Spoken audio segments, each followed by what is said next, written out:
अनेन कथयिष्ये शुभा कथा। ॐ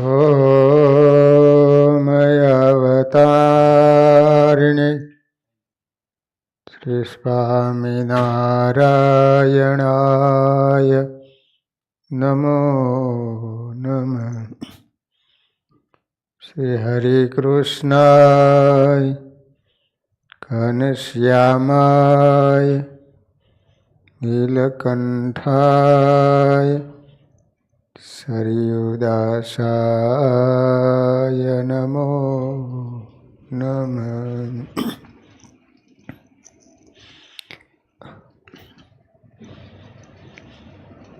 बोलो स्वामीनारायण भगवाननी जय। श्री हरि कृष्ण महाराजनी, श्री नरनारायण देवनी, श्री लक्ष्मी नारायण देवनी, श्री रेवती बड़देव जी महाराजनी जय। श्रीमद भागवत जीना 10મ સ્કંદની કથા સુખદેવજી મહારાજ પરીક્ષિત રાજાને સંભળાવી રહ્યા છે। ભગવાન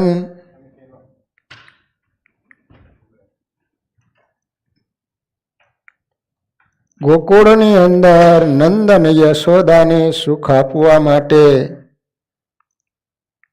વસુદેવજી ટોપલામાં લઈ અને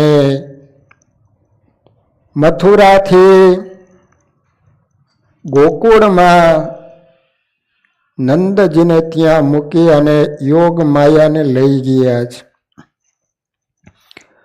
હવે સવારનો સમય થતા જ ગોકુળની સર્વે ગોપીઓ ખ્યાલ આવતા નંદ યશોદાને ત્યાં આવે છે। ગોપીઓને યશોદાની ગોદમાં સર્વાંગ સુંદર બાલકૃષ્ણલાલના દર્શન થયા છે। પ્રથમ દર્શનમાં જ લાલો એક એક ગોપીઓનું મન ખેંચી લે છે। ગોપીઓના હૃદયમાં આનંદ સમાતો નથી, એનું હૃદય પીગળ્યું છે। આંખમાંથી આનંદની અશ્રુધારા થઈ અને ગોપીઓને ખુલ્લી આંખે સમાધિ લાગી છે। યશોદાએ આજે નિશ્ચય કર્યો છે કે ગોપીઓ જેટલું લઈને આવે છે એનાથી 10 ગણું મારે એને આપવું છે। ઘરમાં કાંઈ ન રહે તો વાંધો નહીં, પણ મારા લાલા માટે દરેકના આશીર્વાદ લેવા છે। ગોપીઓ જે માગે ને યશોદાજી આપે છે। અનેક આભૂષણો, વસ્ત્રો, ચાંદીની થાળી ભરી સૂકા મેવા વગેરે ગોપીઓને આપ્યા છે। કોઈ ગોપીને ચંદ્રહાર આપવામાં ચંદ્રહાર લાવતા વાર થઈ તે યશોદાએ પોતાના ગળાનો નવલખો હાર ઉતારીને આપી દીધો છે। પાછા વળતા તે ગોપી બીજી ગોપીઓને પોતાને નવલખો હાર મળ્યો એની વાત કરે છે। બીજી ગોપી કહે છે કે યશોદાજી, મને પણ હાર આપતા હતા પણ મેં હાર લીધો નહીં। જે બહુ હાર પહેરે ને એની હાર થાય છે। મેં તો યશોદાને કહ્યું કે મારે કશું જોઈતું નથી, મારે તો લાલો જોઈએ છે। ત્યારે મને યશોદાએ મારી ગોદમાં લાલો આપ્યો। યશોદાથી જે માગે તેને કનૈયો આપે છે। અરી સખી, તો હાર લક્ષ્મીને લઈને ચાલી આવી। યશોદાજી તો લક્ષ્મીપતિને પણ આપે છે। ગોપી નવલખો હાર લઈને પછી ગઈ અને યશોદાના ગળામાં હાર પાછો પહેરાવ્યો અને કહે છે કે માં, મારી ભૂલ થઈ, મને હાર જોઈતો નથી. યશોદાજી પૂછે કે તારે શું જોઈએ છે? ગોપી કહે છે કે મારી ગોદમાં લાલાને આપો, મારે બીજું કશું જોઈતું નથી. યશોદાજીએ ગોપીને પાસે બેસાડી કનૈયાને ગોદમાં આપ્યો. અતિશય આનંદ થયો. આનંદમાં પાગલ ગોપી લાલાનો જય જયકાર કરે છે, નાચે છે. હજારો જન્મોથી વિખૂટો પડેલો જીવ આજે ભગવાનને મળ્યો, કેમ ના નાચે? જો હાથમાં વધુ લક્ષ્મી પૈસા આવે તો જીવ નાચે છે, તો આજે તો લક્ષ્મીપતિ હાથમાં આવ્યા છે. જીવ અને ભગવાનનું મિલન થતા જીવ નાચે છે. ગોપી નવલખો હાર અને લાલાની સાદી વાર્તા પાછળનો સિદ્ધાંત દિવ્ય છે. હાર, વસ્ત્રો, ચાંદીની થાળી વગેરે લૌકિક સુખના પ્રતીક છે. જે લૌકિક સુખને છોડે એને ભગવાન મળે. જે લૌકિક સુખમાં આનંદ માને એને પરમાનંદ મળતો નથી. ભગવાનનું સ્વરૂપ પરમાનંદ છે. જે આનંદ કાયમ માટે ટકે એને પરમાનંદ કહે. વિષયાનંદ એક બે ક્ષણથી વધારે ટકતો નથી. બાળક રડતું હોય ને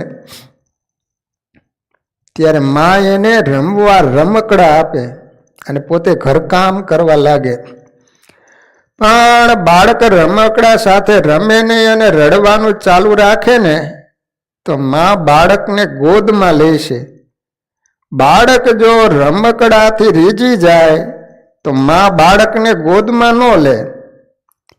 ભગવાને પણ આપણને લૌકિક સુખોના રમકડા રમવા આપ્યા, અને જો લૌકિક સુખોમાં આપણને આનંદ મળે ને તો ભગવાન આપણને ગોદમાં ન લે, કે આપણી ગોદમાં આવીને બેસે નહીં. ગોપીએ યશોદાના ઘરમાં અંદર પ્રવેશ કરી લાલાને ખોળે બેસાડી નાચે છે. લાલાનો જય જયકાર કરે છે અને પુરુષો બહાર રહી ગયા. જે ગોપીઓની જેમ નમ્ર બને એને ભગવાનના દરબારમાં પ્રવેશ મળે છે. સ્ત્રી એ નમ્રતાનું પ્રતીક છે.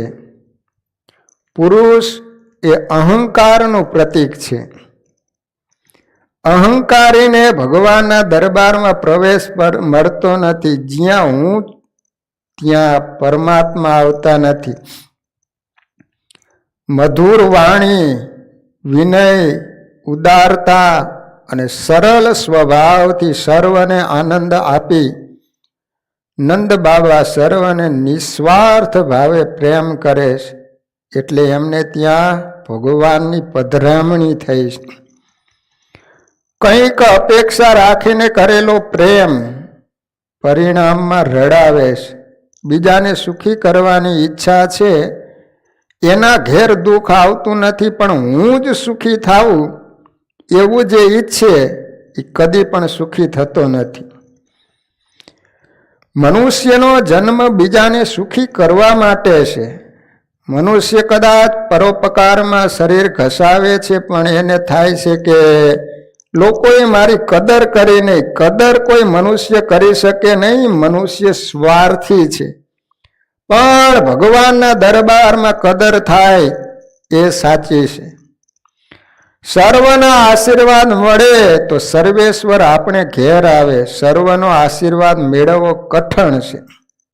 સર્વના આશીર્વાદ ન મળે તો કંઈ નહીં, પણ એટલું ધ્યાનમાં રાખવાનું કે કોઈનો નિશાસો ન લાગે. કોઈ પણ જીવનો નિશાસો ભક્તિમાં બહુ વિઘ્ન કરે છે.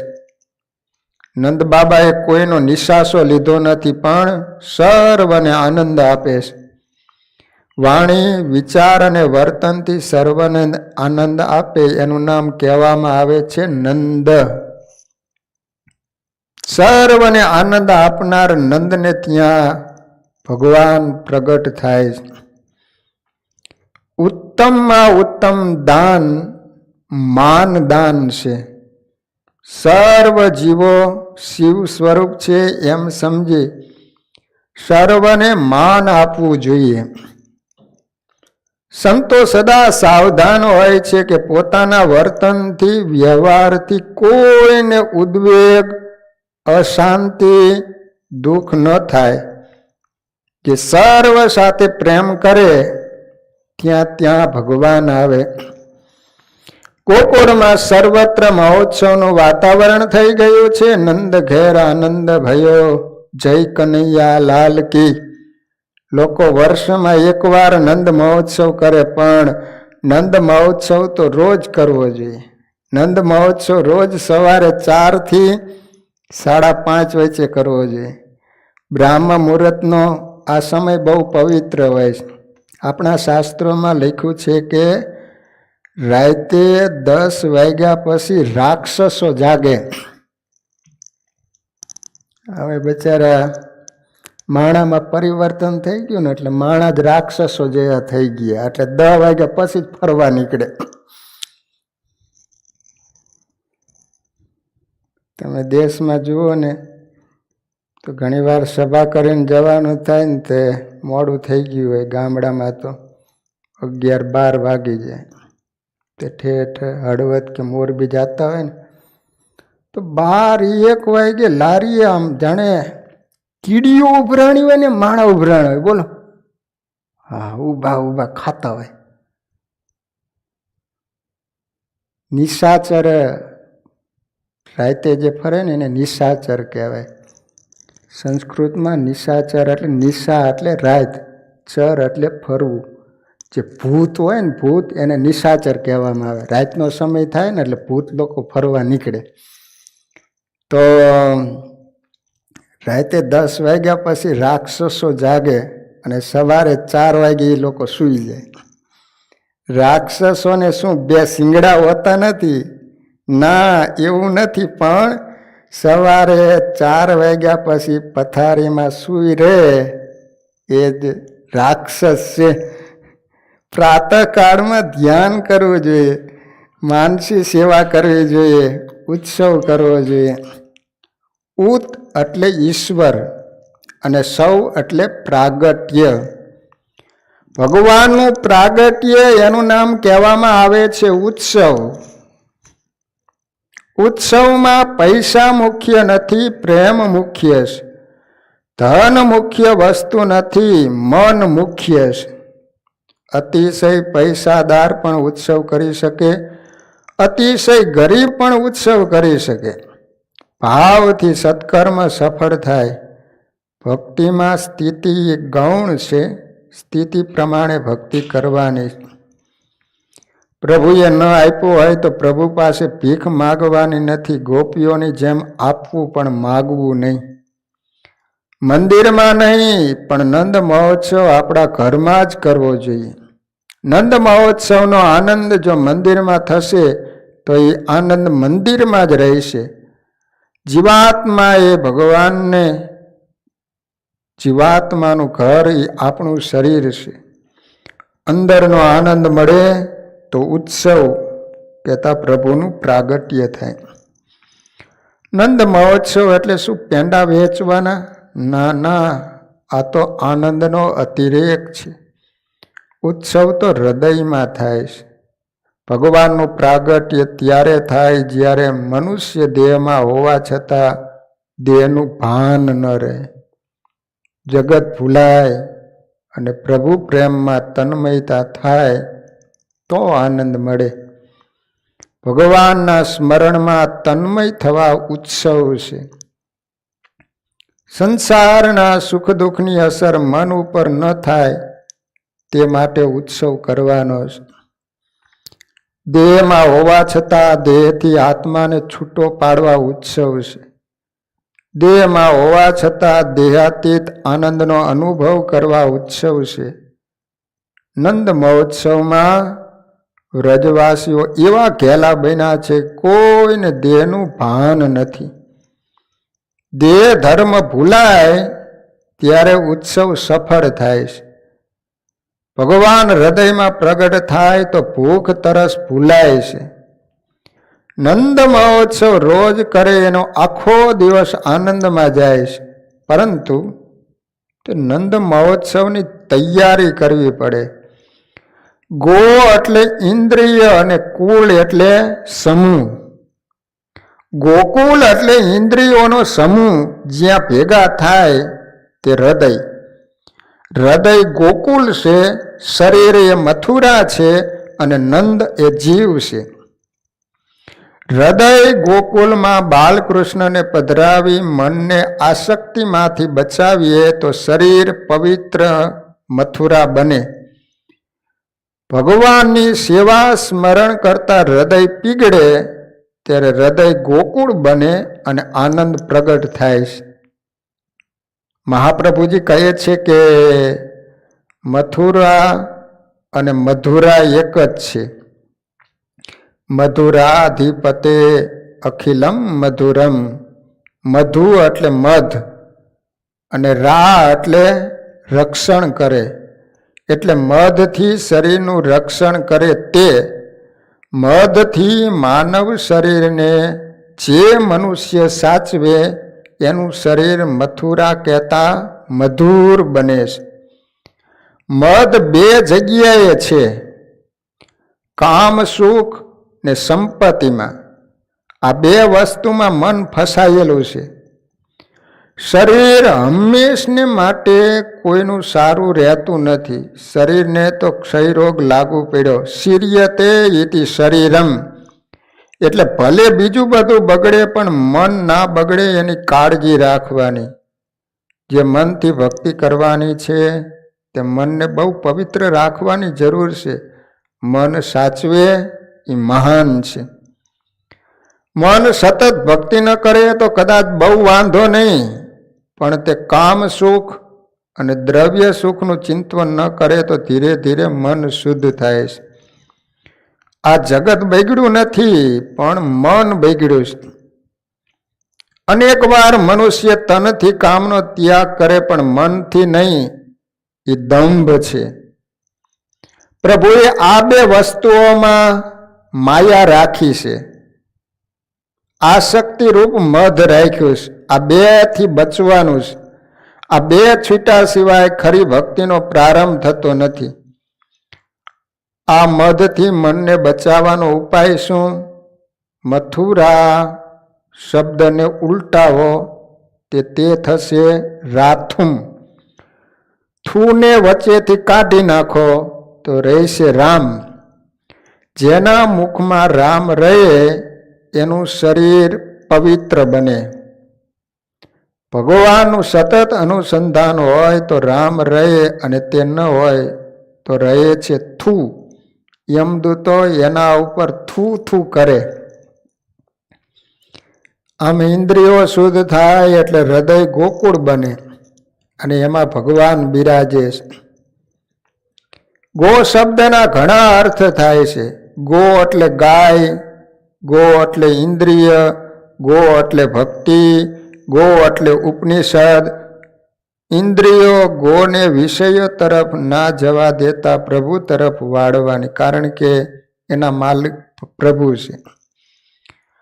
ભક્તિ એટલે ગો એટલે ભક્તિ આંખથી અને કાનથી પણ થાય. આંખથી ભક્તિ એટલે શું? આંખમાં પ્રભુને રાખી જગતને જોવાથી જગત ભગવાનમય દેખાય છે. કાનથી ભક્તિ એટલે શું? કેટલાક કથા શ્રવણ કરે, સાંભળે. તે ઘણા કાનથી ભક્તિ કથા શ્રવણ કરે પણ આંખથી ભક્તિ કરતા નથી. ઘણા આંખથી ભક્તિ કરે પણ મનથી ભક્તિ કરતા નથી. એક એક ઇન્દ્રિયને ભક્તિ રસમાં તરબોળ કરવાની, હૃદય ગોકુળ બને અને પરમાનંદ પ્રગટ થાય. પ્રત્યેક ઇન્દ્રિયથી કૃષ્ણ રસનું પાન કરે એનું નામ કહેવામાં આવે છે ગોપી. ગોહો ભક્તિ રસમ પીબતી ઇતિ ગોપી. પ્રત્યેક ઇન્દ્રિયથી ભગવાનનો રસ પીવે એનું નામ કહેવામાં આવે છે ગોપી. કદાચ ભગવાન પ્રત્યક્ષ ન દેખાય તોય પણ આનંદ જરૂર આવશે. એ આનંદ ભગવાનનું સ્વરૂપ છે.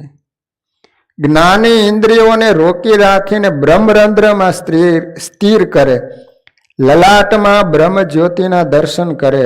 જ્યારે વૈષ્ણવો હૃદય સિંહાસન ઉપર બાલકૃષ્ણને પધરાવે છે, ભગવાનના દિવ્ય પ્રકાશને હૃદયમાં નિહાળે છે, દર્શન કરે છે. શ્રી કૃષ્ણના સ્મરણમાં દેહનું કે સંસારનું ભાન ન રહે તો જ નંદ મહોત્સવ સફળ છે.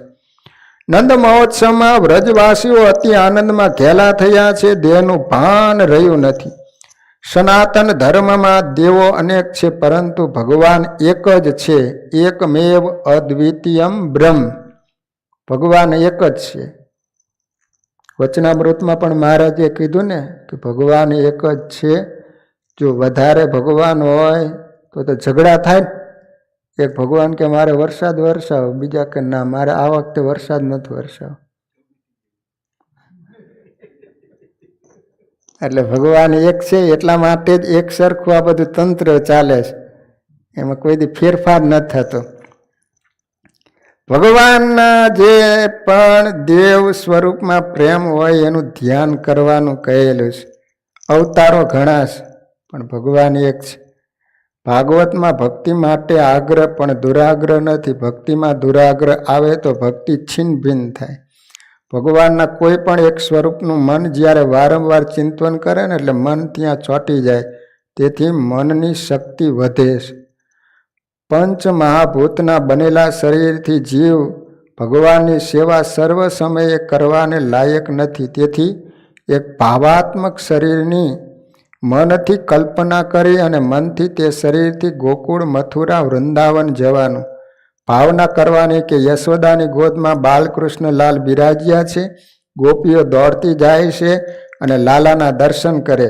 એક એક લીલાનું ચિંતન કરવાનું. મંદિરમાં શ્રી કૃષ્ણના દર્શન કર્યા પછી આંખ બંધ કરી તે શ્રી કૃષ્ણના સ્વસ્વરૂપને આનંદ જોવા અંદર જોવાનું છે. જો આપણે ગામડામાં મંદિરો કર્યા હોય ને પછી પગથિયા ઉતરતા ત્યાં બેસવાનો ઓટો કરેલો હોય. એ શા માટે ઓટો કરે કે ભગવાનના તમે દર્શન કરીને ત્યાં પગથિયા ઉતરતા પહેલાં ત્યાં બેસી અને ભગવાનના સ્વરૂપના અંદર તમે દર્શન કરો. કદાચ ભૂલી ગયા ને તો થોડીક વાર બેસીને પાછા યાદ કરી લો. ધ્યાનમાં દર્શનમાં તન્મયતા થાય અને દેહ ભાન ભૂલાય તે નંદ મહોત્સવ સાચો. ભગવાનના ધ્યાન વગર ભગવાનનો સાક્ષાત્કાર થતો નથી. આગળ કથા આવે છે કે વસુદેવ અને દેવકીએ 11 વર્ષ સુધી સતત ધ્યાન કરેલું. ધ્યાન કરનારો જ્યારે હું ધ્યાન કરું છું એ પણ ભૂલાય ત્યારે ફક્ત એક ઈશ્વર ભાવ બાકી રહે છે. ધ્યાનમાં દર્શનમાં ભક્તિમાં તન્મયતા થાય ત્યારે મન પ્રભુ પ્રેમમાં તરબોળ બને. મન પર સુખ દુઃખ દ્વંદ્વની અસર થતી નથી. જેમ હોસ્પિટલમાં ડૉક્ટરો ઓપરેશન કરતી વખતે શરીરના જે ભાગ ઉપર ઓપરેશન કરવાનું હોય છે ત્યાં કાંઈક દવા કે ઇન્જેક્શન લગાવે. તેથી તે ભાગ બહેરો બને અને ભાગને કાપે તો પણ ખબર પડતી નથી. ઇન્જેક્શન દે ને ખોટું કરે, ઘેન ચડાવી દે, પછી આખા કાપી નાખે ને તોય આપણને ખબર ન પડે. બોલો. તેમ મન જ્યારે પ્રભુ પ્રેમમાં તન્મય બને ત્યારે જાણે બહેરું થઈ જાય અને સુખ દુઃખની એને અસર ન થાય. નરસિંહ મહેતાની વૃદ્ધ અવસ્થામાં તેમાં એકના એક યુવાન પરણેલા પુત્રનું મરણ થાય છે, પણ મહેતાના મન ઉપર એની અસર થઈ નહોતી.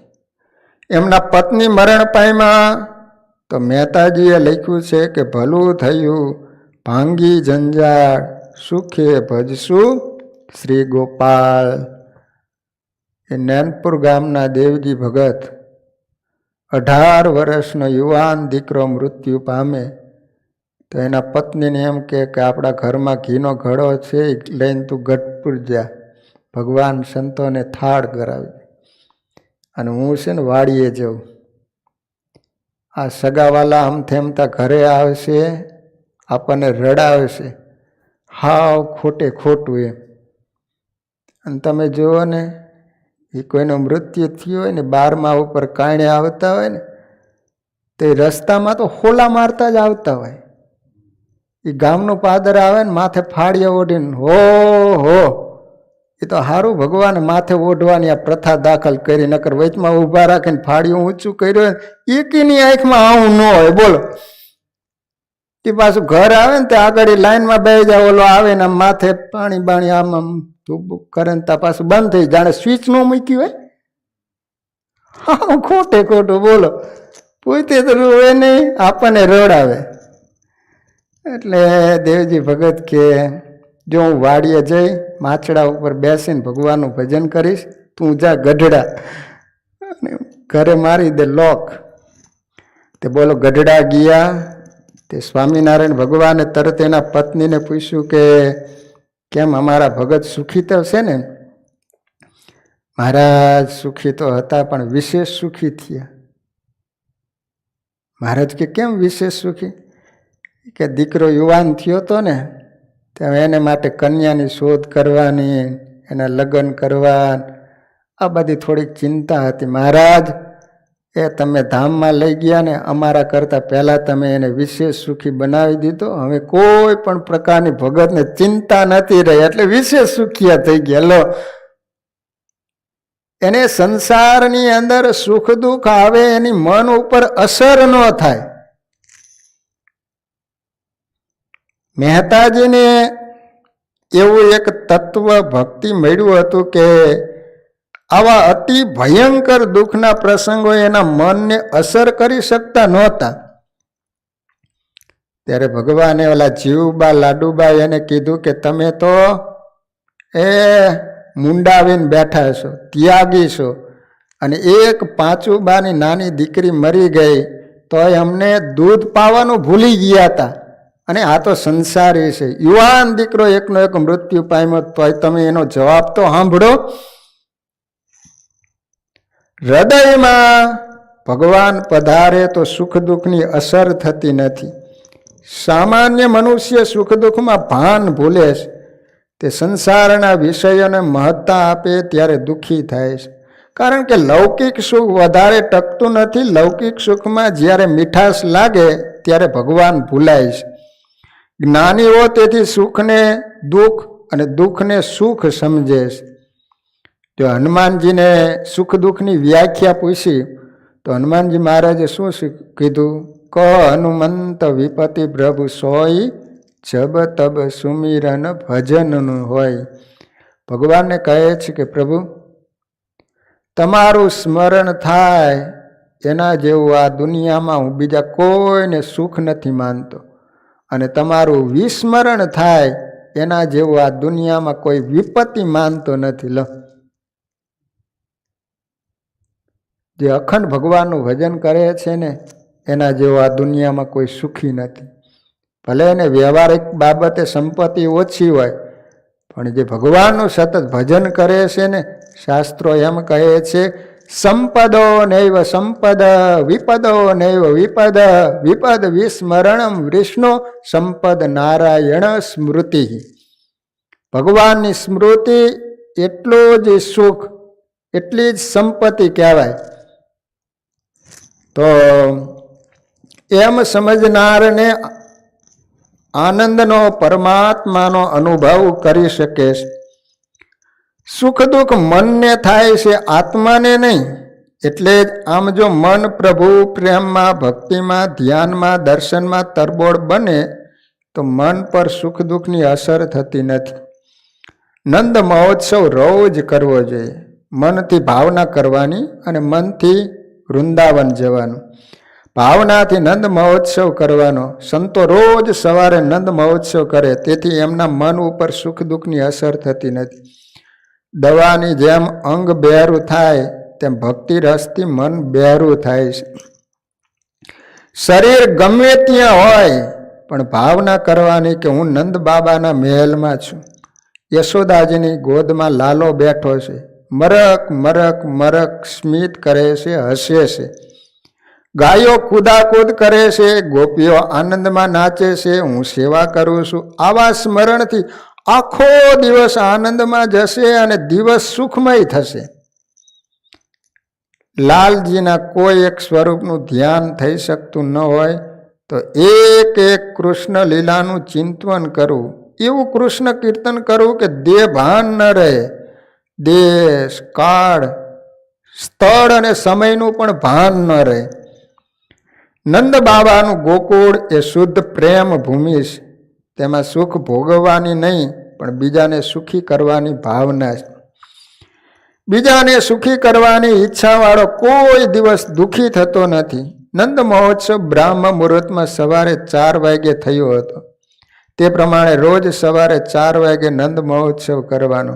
ધ્યાન ધારણાનો ઉત્તમ સમય સવારના 4:30 થી 5:30 વાગ્યા સુધીનો, જેને બ્રાહ્મ મુહૂર્ત કહેવામાં આવે છે.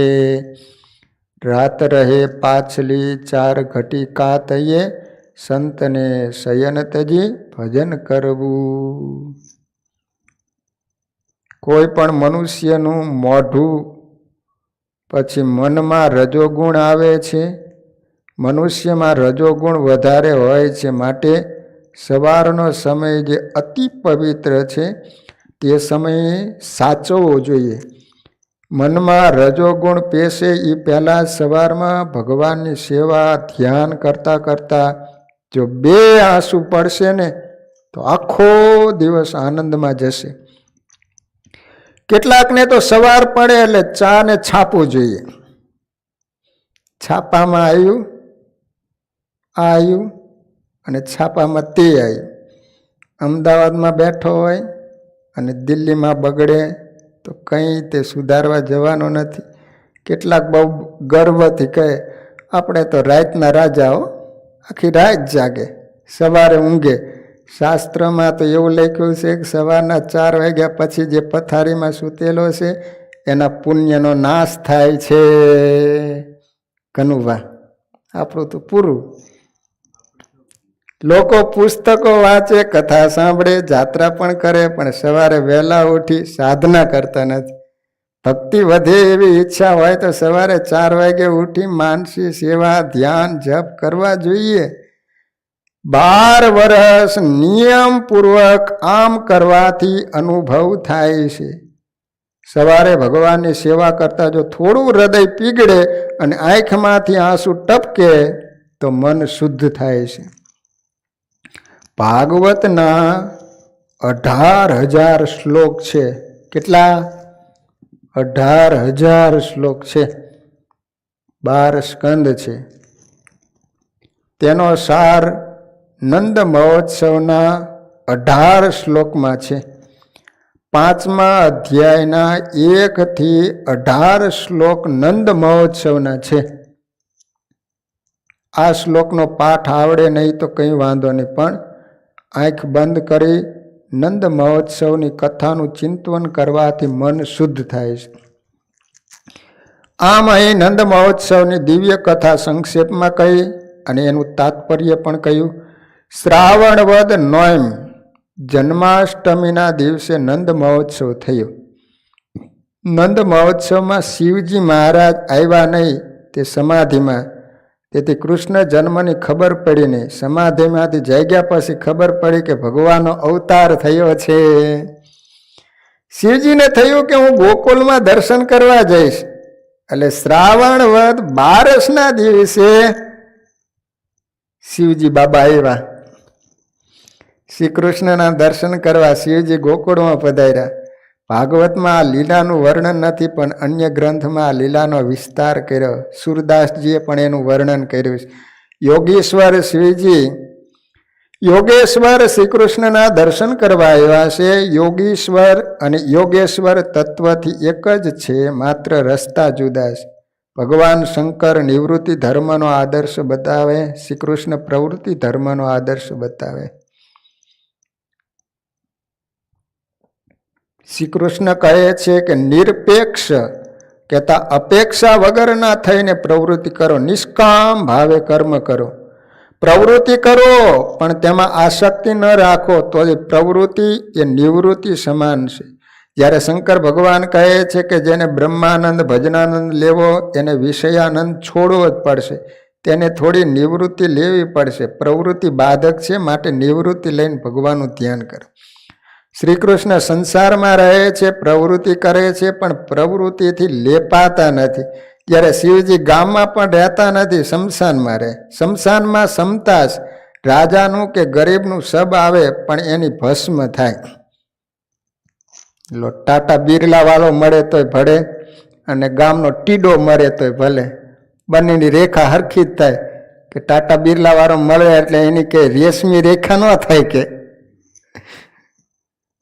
શિવજી કહે છે કે પ્રવૃત્તિ ઓછી કરો, ઇન્દ્રિયોનો લય મનમાં કરો, મન તો લય બુદ્ધિમાં અને બુદ્ધિનો લય આત્મ સ્વરૂપમાં કરો. એક ખેડૂતને 2 દીકરીઓ હતી.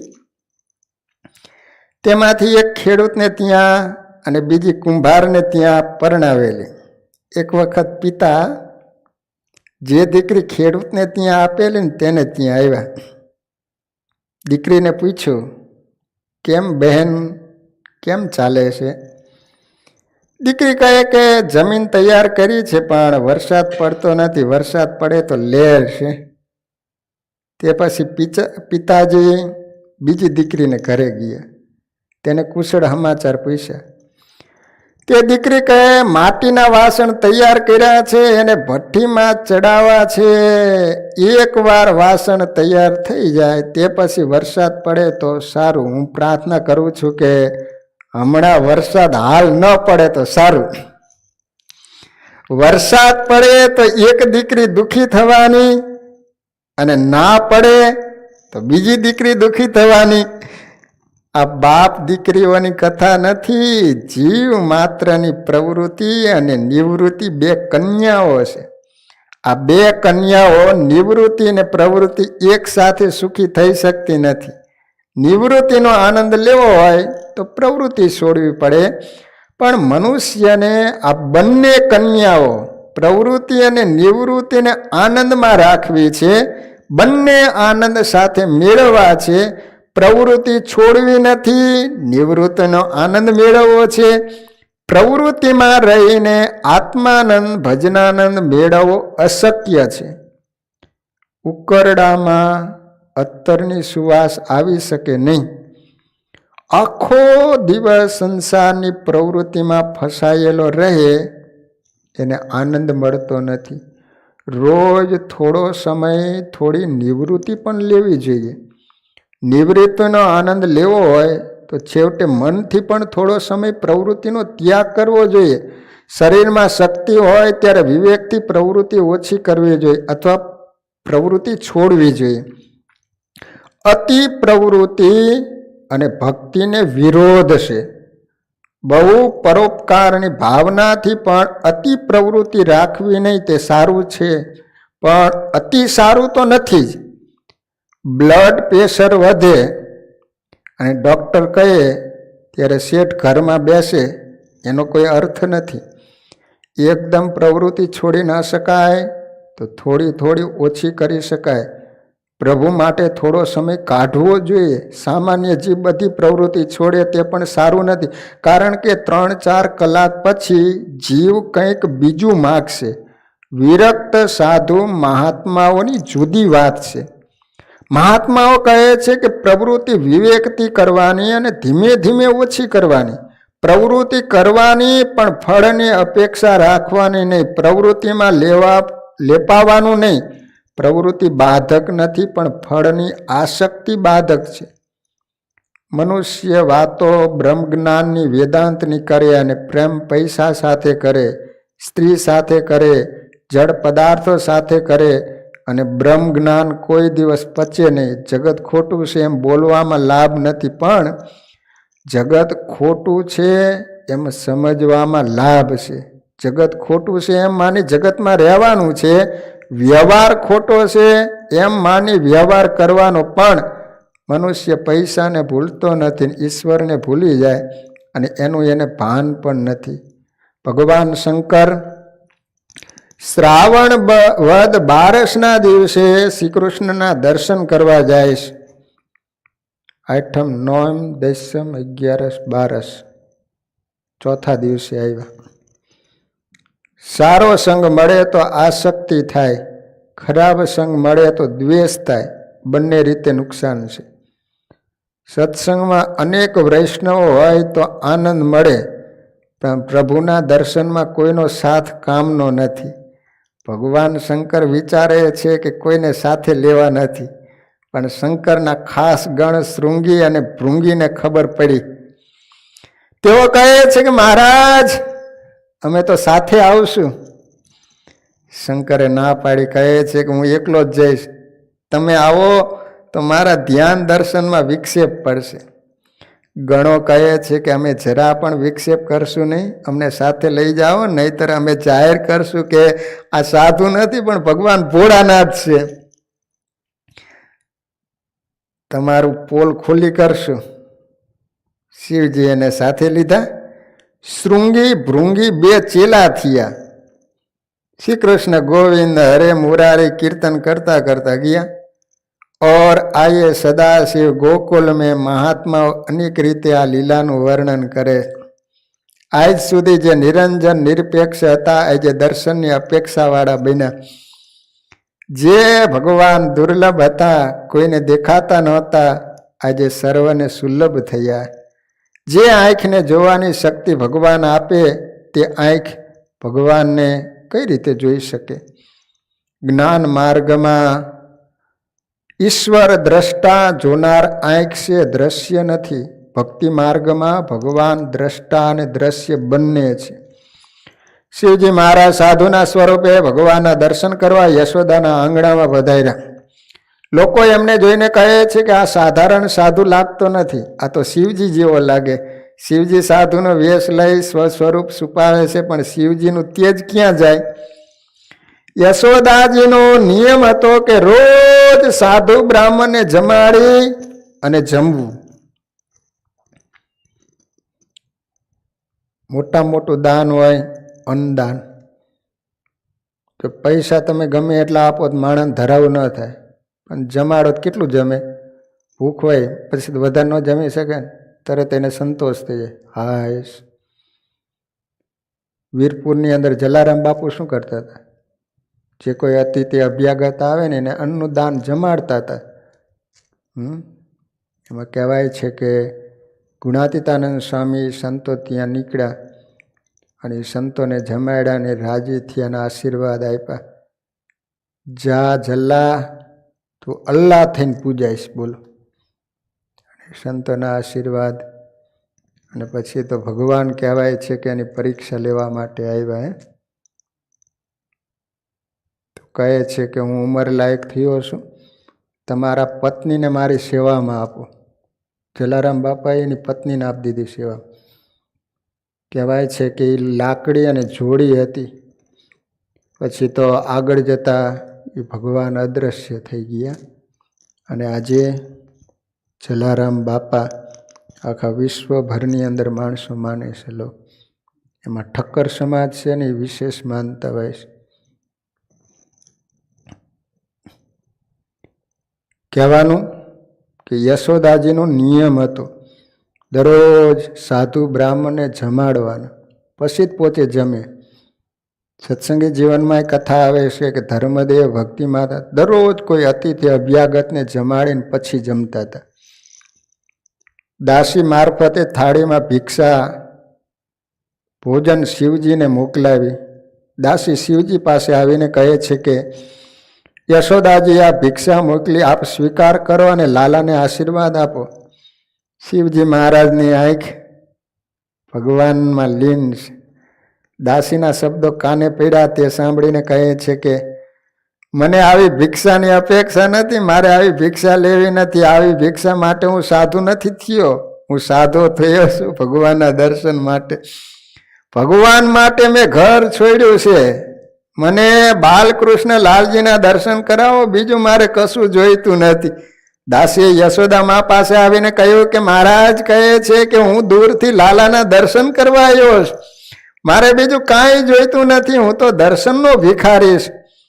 યશોદાજીને આશ્ચર્ય થયું. વિચારે છે કે એવો કેવો સાધુ છે કે ભિક્ષા લેવા ના પાડે છે. યશોદાજીએ બારીમાંથી શિવજીના દર્શન કર્યા. એમની જટા કેવી સુંદર છે, આંખો બ્રહ્માનંદમાં મળેલી છે, વ્યાઘાંબર કહેતા વાઘનું ચામડું પહેર્યું છે, એ ગળામાં મોટો સર્પ છે, સર્પ. આ કોણ હશે? સાધુ મહારાજ તો શંકર ભગવાન જેવા લાગે છે. ના, આ કોઈ સાધારણ સાધુ નથી. યશોદાજી માં શિવજી જોડે આવ્યા ને કહે છે કે મહારાજ ભિક્ષા ઓછી લાગતી હોય ને તો આ કામડો આપું, કમંડલ આપું. સાધુ જ્યારે ગ્રસ્તને ત્યાં જાય ત્યારે ગ્રસ્ત જે ભિક્ષા આપે એનો સ્વીકાર કરવો જોઈએ. આપ હઠ ના કરો, હું તમે જે માગો એ આપવા તૈયાર, તમે માગો તે હું આપીશ, પણ મારા લાલાને હું બહાર નહીં કાઢું. મારો લાલો હજી નાનો છે, બાળક છે, ગળામાં સર્પ છે, તે જોઈને કદાચ મારો લાલો બી જાય તો. શિવજી બોલ્યા છે માં તારો લાલો તો કાલનો કાલ છે. ब्रह्म को ब्रह्म, शिव को धन और संत को सर्वस्व है. माँ तारो लालो तो काળ નો કાળ છે. તારા લાલાને તો જગતમાં કોઈની બીક લાગે નહીં, એને કોઈની નજર લાગે નહીં. માં તમે મને ઓળખતા નથી, પણ તારો લાલો મને ઓળખે છે, એ મને જોતા જ રાજી થશે. યશોદાજી કહે છે કે આ તમે શું બોલો છો? તમે કહો છો કે મારો લાલો તમને ઓળખે છે. હું આટલા વર્ષની થઈને તમને ઓળખતી નથી, તો મારો 3-4 દિવસનો લાલો તમને ક્યાંથી ઓળખે? મહારાજ મારો લાલો બહુ નાનો છે, એને બહાર કેમ કઢાય? શિવજીએ કહ્યું કે મૈયા બહુ દૂરથી લાલાના દર્શનની આશાએ આવ્યો છું. દર્શન વિના હું પાણી પણ પીતો નથી. હું 12 વર્ષ અત્રે બેસી રહીશ, પણ લાલાના દર્શન કર્યા વગર જવાનું નથી. કેટલા દી? 12 વર્ષ લગન. બોલો, શ્રી કૃષ્ણ દર્શન માટે હું સાધુ થયો છું. યશોદાજીએ વંદન કર્યા, કહે છે કે તમે હઠ કરો છો ઠીક નથી, હું લાલાને બહાર કાઢવાની નથી. લાલજીના દર્શનની આશાએ શિવજી એક ઝાડ નીચે જઈને બેઠા. પ્રેમ અન્યોન્ય હોય છે. ભક્તો ભગવાનના દર્શન માટે જેમ આતુર હોય, એમ ભગવાન પણ પોતાના લાડીલા ભક્તોના દર્શન માટે આતુર હોય. આ બાજુ બાલકૃષ્ણને ખબર પડે કે શંકર આવ્યા, પણ માં બહાર કાઢતી નથી. બહાર નીકળવા માટે જોર જોરથી રડવા લઈ ગયા. 1000 વાના કર્યા છતાં લાલ શાંત થતો નથી. રડતા રડતા કનૈયો હાથ ઊંચા કરીને બતાવે છે મારે બહાર જવું છે, બહાર જવું છે, બહાર લઈ જાઓ. ગોપીઓ દોડતી દોડતી આવી. 3-4 દિવસમાં તો બિલકુલ રેડ્યો નથી, પણ આજે લાલાને થાય છે શું? એ ગોપીએ કહ્યું માં, એ માં સાચું કહું, આ પેલો સાધુ ઝાડ નીચે બેઠો છે ને, એના હોઠ હાલે છે એટલે લાલાને કોઈ મંત્ર માર્યો છે, તેથી લાલો રડે. માં ઘણા સાધુ જોયા, પણ આવો સાધુ જોયો નથી હો. કોઈના હામું જોતોય નથી, પાણી પણ પીતા નથી. બીજી ગોપી કે માં મને લાગે છે કદાચ શંકર ભગવાન લાલાને આશીર્વાદ આપવા તો નહીં આવ્યા હોય ને, માં હું એની પાસે લાલાને લઈ જઈશ તો એ લાલાને આશીર્વાદ આપશે. યશોદાજી તો માનતા જ નથી. યશોદાજી અને ગોપીઓ વ્યાકુળ થઈ. બધા એક જ વિચારે છે કે મારા લાલાને આજ થાય છે શું? છેવટે શાંડિલ્ય ઋષિને બોલાવ્યા. કહ્યું કે લાલો ધાવતો નથી, રડે છે. શાંડિલ્ય ઋષિ આવ્યા અને મામલો સમજી ગયા અને કહે છે કે ઝાડના તળે જે સાધુ બેઠા છે ને, એના માટે લાલો રડે. તે સાધુનો અને લાલાનો જન્મો જન્મનો સંબંધ છે. આંગણામાં સાધુ ભીખા બેસી રહી સારું નથી, એમને લાલાના દર્શન કરાવો. બાલકૃષ્ણનો શૃંગાર કર્યો. પીળું જબડું પહેરાયું છે, જબલું. વાઘ નખ ગળામાં પહેરાવ્યા, આંખમાં મેં સાંજી, અને કોઈને નજર ન લાગે એ માટે ગાલ ઉપર મોટું મેષનું ટપકું કર્યું. યશોદા માં હજુય ગભરાઈશ. દાસીને કહે છે કે સાધુ મહારાજને તું કહેજે કે મારા લાલાને જોજો, પણ એક ટક નજર નહીં રાખજો, એને કદાચ નજર ના લાગી જાય. શિવજી મહારાજ આંગણામાં આવ્યા છે અને છેવટે શિવજીની હઠનો વિજય થયો. યશોદામાં લાલાને લઈને બહાર આવ્યા. કલ્પના કરો, અને બધાની હાજરી વચ્ચે લાલાનું રડવાનું ગાયબ. શિવજી અને લાલાની નજર મળી. હરિ અને હર બંનેના ગાલમાં સ્મિત થયું. લાલજીના દર્શન થતા શિવજીને સમાધિ લાગી ગઈ. શિવજીના દર્શન કરતા લાલાને આનંદ થયો, હસવા લાગ્યા. રડવાનું ક્યાં, આ કનૈયો તો હસે જ. યશોદાજી વિચાર કરે છે, ઘરમાં બહુ રડતો હતો, પણ આ સાધુની નજર પડ્યા પછી મારો કનૈયો હસવા લાગ્યો. મહારાજની નજરમાં જાદુ લાગે છે, આ સાધારણ સાધુ તો નથી જ. પરમાનંદ થયો. શિવજી લાલજીના અને લાલજી શિવજીના દર્શન કરે. યશોદામાં કહે, મહારાજ હવે તો તમે કાયમને માટે અહીં રહીજો. મહારાજ મારા લાલાનું ભવિષ્ય કહો. શિવજીને અદ્વૈત પ્રિય છે. શિવજીએ વિચાર કર્યો કે બાલકૃષ્ણ લાલ મારી ગોદમાં આવે તો સારું. શિવજી કહે, તમે લાલાનું ભવિષ્ય પૂછો છો, પણ તે તમારી ગોદમાં હોય તો મને એના હાથની રેખા બરોબર દેખાય નહીં. લાલાને મારી ગોદમાં આપો. યશોદાએ લાલાને શિવજી ગોદમાં આપ્યા. શિવ અને કૃષ્ણ હરિહર એક થયા. શિવજીને સમાધિ લાગી. ભેદમાં વાતો હોય, અભેદમાં નહીં. હરિ અને હર ભેગા થયા પછી બોલે કોણ? શિવજીને પરમાનંદ થયો. લાલાના હાથની રેખા જોતા જોતા કનૈયાનું ભવિષ્ય કઈ સંભળાયું? માં તમે ચિંતા કરશો નહીં, તમારા દેખતા જ કનૈયો મોટો રાજા થશે.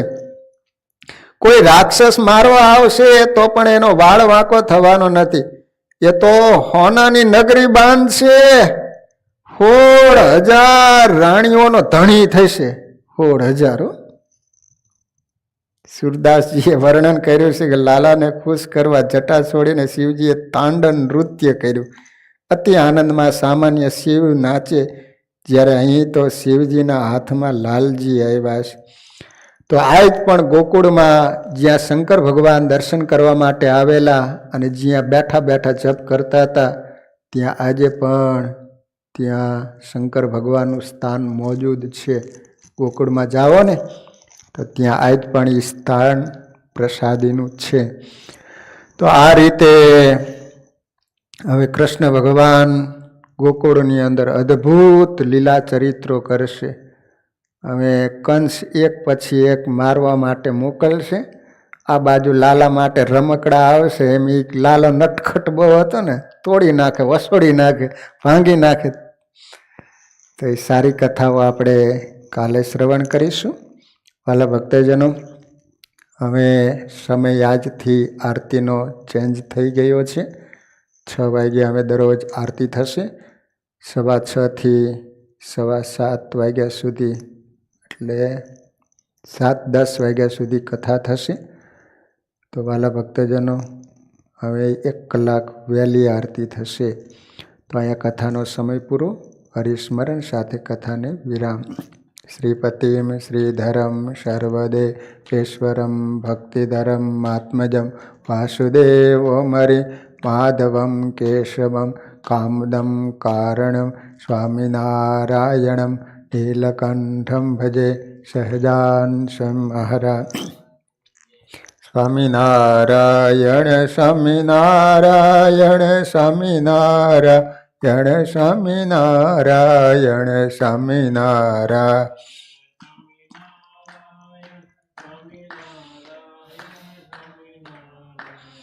સ્વામિનારાયણ સ્વામિનારાયણ સ્વામિનારાયણ સ્વામિનારાયણ સ્વામિનારાયણ.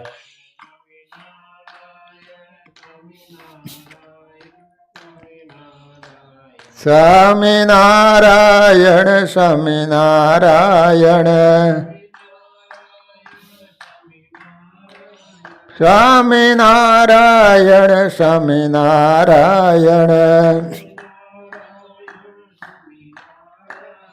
સ્વામિનારાયણ સ્વામિનારાયણ સ્વામિનારાયણ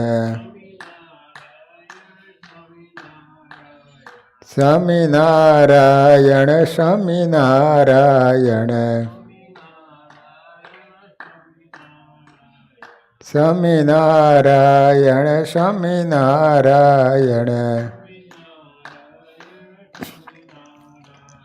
સહજાન સ્વામી મહારાજની હરિકૃષ્ણ મહારાજની, નરનારાયણ દેવની, લક્ષ્મીનારાયણ દેવની, રેવતી બળદેવજી મહારાજની. બધા જ હરિભક્તોને ઘણા ભાવથી જય સ્વામિનારાયણ.